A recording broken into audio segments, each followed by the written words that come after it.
Hello, this is Christophe de Dinochin, and today I would like to give you an update about DB48X version 0.4.3, which I released yesterday.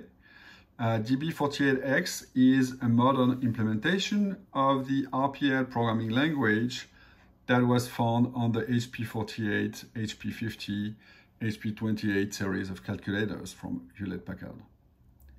So the software was demonstrated so far on the DB48X calculators made by Swiss Micros. And this is a relatively old model. It's 5-6 years old at least. Has a very low power arm.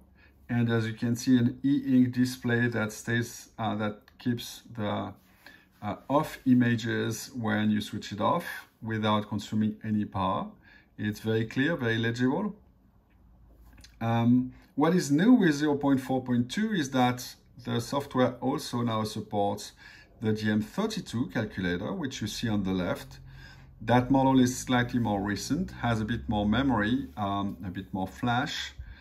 And what you see on the left is not the original keyboard of the DB32. Instead, it's a keyboard overlay manufactured for me by Spiff72. So thanks, Jeff, for that.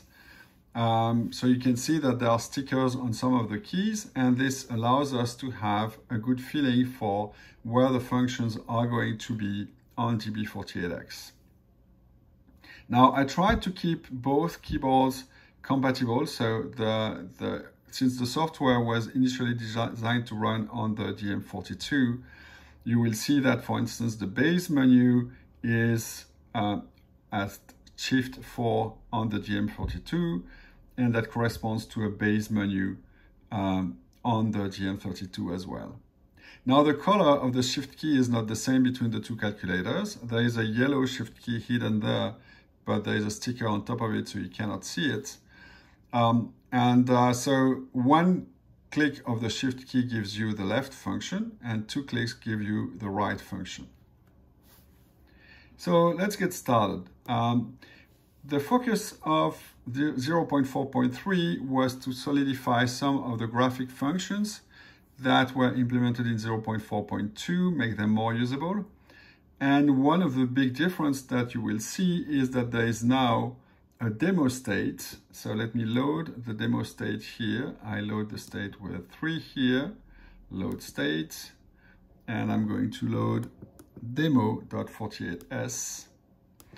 And that demo state gives you a number of things to play with. Let's start with the first one. The first one is a small test program that does a summation. It's a benchmark that you can find on the web. The URL for the benchmark is in a comment here. By the way, source code comments are one of the new features in 0.4.3. And I'm just going to accelerate it by only running it for 10,000 times instead of 100,000 times. Okay, so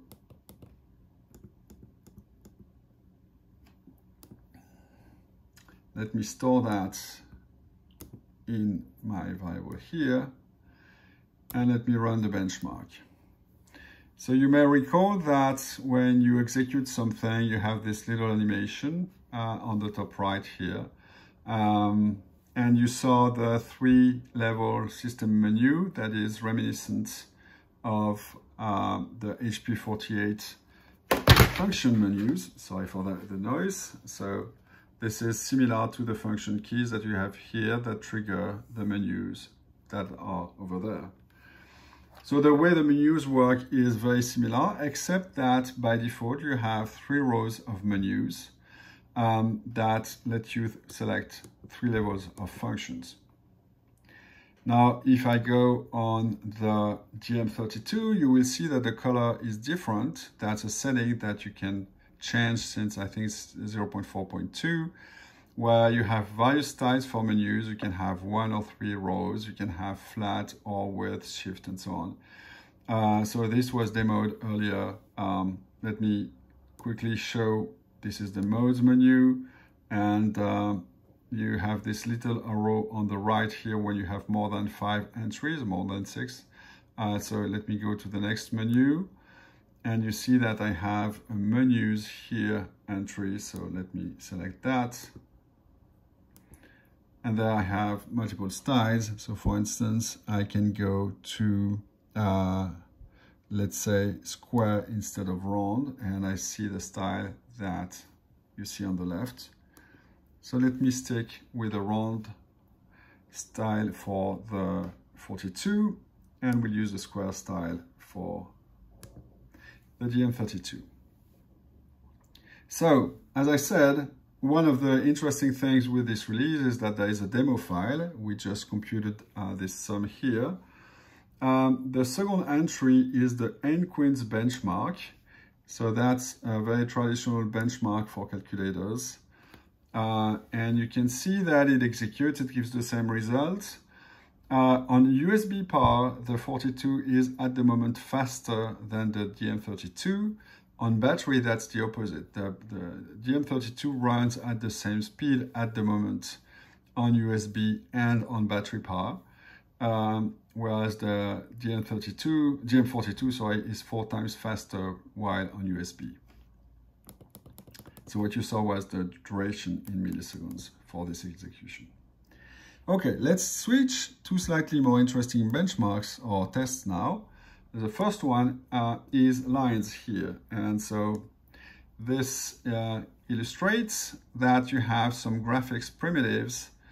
So the test examples there will help you figure out how to program such animations and things like that.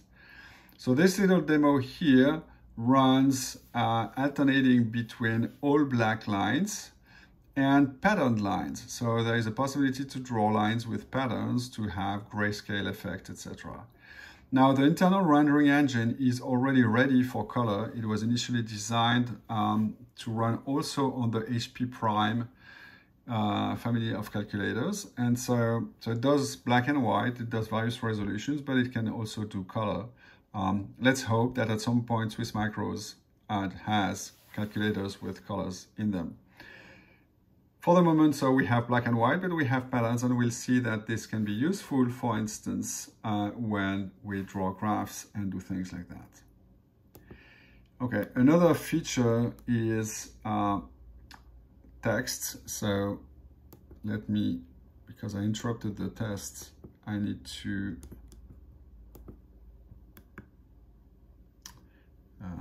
so let me go back there. I'm not more lucky here. So let me switch back to, I interrupted the test, so the foreground color is bad. Let me switch that. Oops.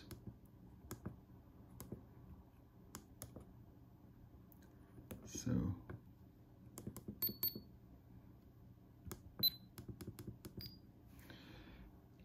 I'm sorry, because I'm typing with the camera in front of me, so that's not very easy. So I'm typing foreground, sorry.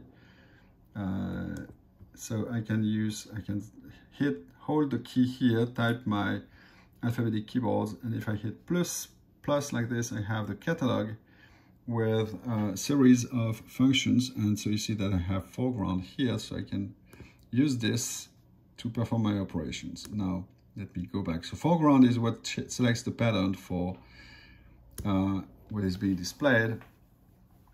So in this first iteration there, we see compatibility with the HP48, so one row of text for the disp function. Then we have fractional text placements, and then we have horizontal pixel precise positioning. And I can do the same thing on the other one. We can also position scaled with either a complex coordinate or with a list containing 2 coordinates that will let you position the text on the screen the way you want. And so this gives you a lot of, that's all the disp command. same as the HP48. So it has compatibility modes as well as advanced modes, where you can, for example, select the fonts being displayed, the grayscale, the patterns, the background, and so on. So again, if you look at the source code for this little demo folder, you're going to see how to do these various operations. And you see the same test running on the right. So because I did not reset the color, you did not see the text initially, but we can do that now. Sorry, I need to do that again. Base. So that's a bug in the demo that I fixed already, but foreground, this one. And now I can run the test again. And you can see the exact same test running on the left. Now, the next thing that I want to demo is various shapes. So you can draw rectangles with patterns inside. You can also draw outlines. So there is a notion of line width. And if you give a line width, it draws an outline instead of filling it. And you can have an outline with the width of the line can be much more or less fat. And you have ellipses. You also can use it to draw circles as well. There is a circle command that draws true circles. It respects the aspect ratio given by the scaling on the screen. So your circle may be an ellipse if you don't have the same scale horizontally and vertically. You have rounded rectangles that were made famous by the Macintosh since all its dialog boxes were rounded rectangles. Same thing, so same principle, you have outlines for these. And the last thing that I want to show is clipping. So that lets you cut the drawing to a specific section of the screen so you can draw knowing that you're not going to disturb the rest of the screen.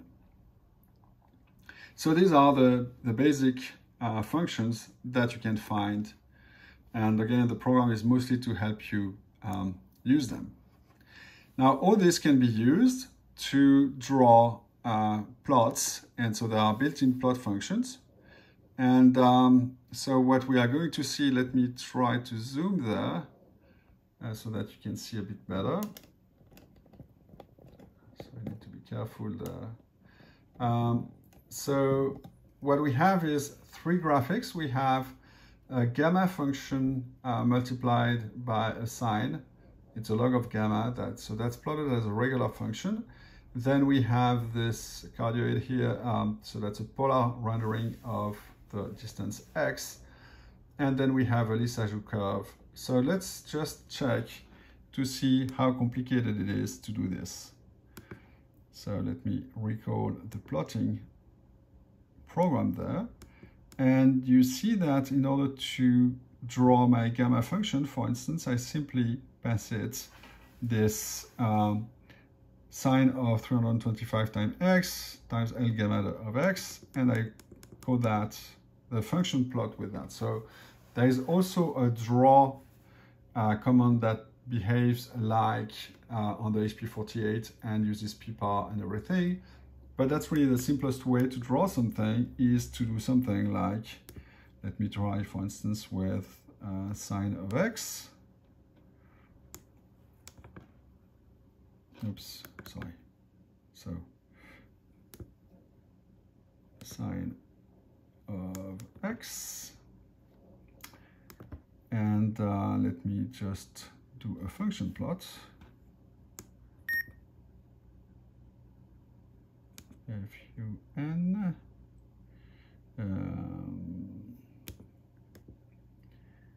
function plot,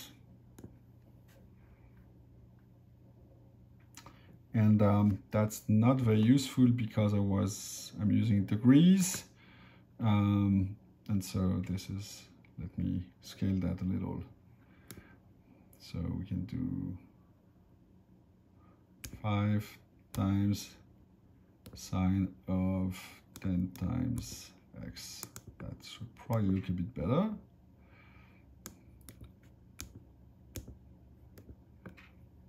function plot. And we have a beginning of a sine wave there. So if I want to do a polar plot instead, let me do the same kind of function. So sine of x, and now I'm going to do a polar plot. So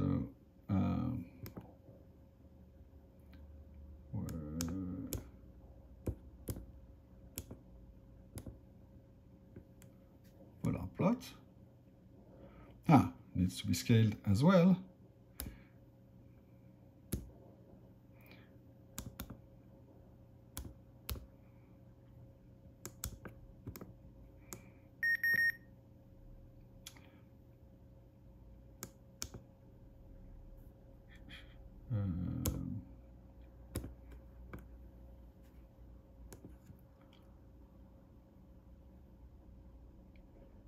And you see the rendering. So this is also subject to the various attributes. For instance, I can change the line width. Let me draw the same thing with a line width of 10.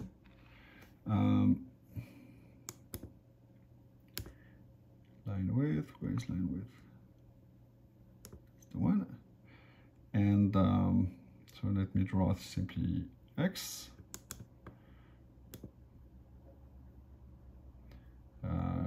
So let me do a polar plot.